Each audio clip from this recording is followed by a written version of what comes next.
Veoma mi je drago da smo uspeli da održimo treći festival i da smo praktično ušli u jedan ozbiljan tajming, da ovaj festival postoji u vremenu. Dakle, šanse da se on desi i sledeće godine sve više i više rastu.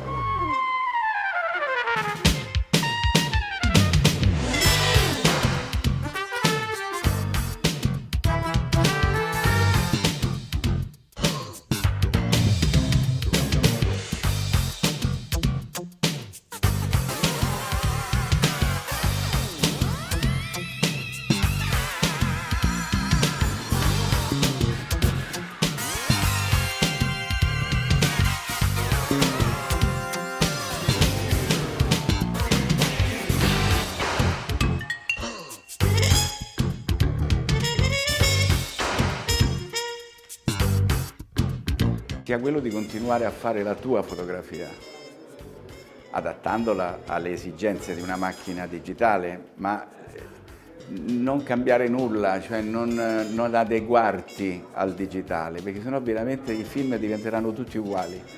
Fra un po' i film saranno tutti, sembreranno fatti dalla stessa mano.